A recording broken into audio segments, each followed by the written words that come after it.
Concept 13.2, Fertilization and Meiosis. In this concept, we will be discussing the set of chromosomes in human cells, the behavior of those chromosome sets, and the variety of sexual life cycles that are found in different groups of living organisms. In humans, each somatic cell, any cell other than those involved in gamete formation, has 26 chromosomes. During mitosis, the chromosomes become condensed to the point that we can observe them as separate objects. During interphase, they look like a bowl of pasta, and who wants to trace each strand? Once they are condensed, we can stain them, like in this micrograph, so that we can further tell the difference between them. Notice that we have 2 copies of each chromosome. This makes the cell diploid. Gametes only have 1 copy of each chromosome, and they are haploid. Remember, di for 2, and ha is kind of like half of the word half. Anyway, the chromosomes that match each other are called homologous chromosomes. So each of these chromosomes that we've named 1 are homologous chromosomes, and 2 are homologous chromosomes, and so on. Chromosomes 1 through 22 are autosomal chromosomes. The last 2, because they determine sex in humans, are called sex chromosomes. There are 2 different kinds, the X chromosome and the Y chromosome. Let's talk about the behavior of the chromosome set in humans. Let's start at the top and work our way around to the top again. A haploid egg and a haploid sperm fuse in fertilization and become a diploid zygote. The zygote then undergoes mitosis to form all of the cells in your body. Mitosis, remember, is asexual reproduction, and the daughter cells are genetically the same as the parent cell, including having the same number of copies of chromosomes as the parent. In humans, that means each cell will be diploid, or have 2 copies of each chromosome. The zygote grows and develops from a single cell into a multicellular baby, which continues to grow, if all goes well, into a sexually mature adult. In mature women, the ovaries begin to produce eggs.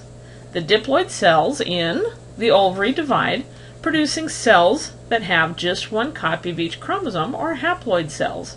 The same thing is happening in the testes of mature men. Then fertilization can occur again and produce another child. So why is meiosis, or the reduction of chromosome numbers, necessary? If the number of chromosomes were not reduced, we would have doubling of the chromosomes with each fertilization event. We'd go from 26 chromosomes to 92, then 184, and so on. You can see how that could get out of hand. Meiosis keeps the diploid and haploid numbers the same from generation to generation.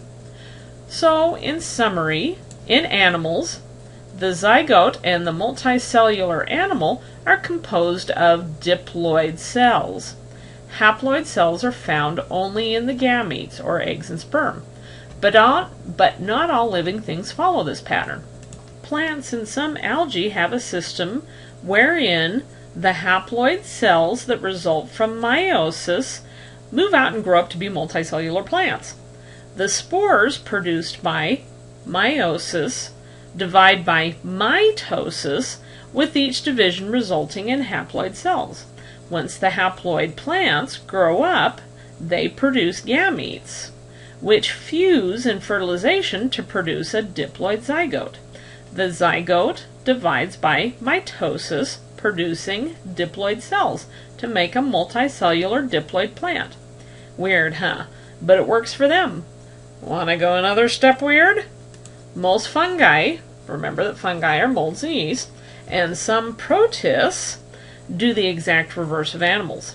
Gametes fuse in fertilization to produce a diploid zygote. The zygote immediately undergoes meiosis, producing 4 new haploid cells. These cells divide by mitosis, producing more haploid cells. Eventually, gametes are produced by mitosis, fertilization occurs, and the process starts over. Once again, it works for them, although it does make my eyes cross a bit trying to keep that all straight. Will you need to keep them straight? You bet! In the next recorded concept, we will go over how meiosis reduces the number of chromosomes.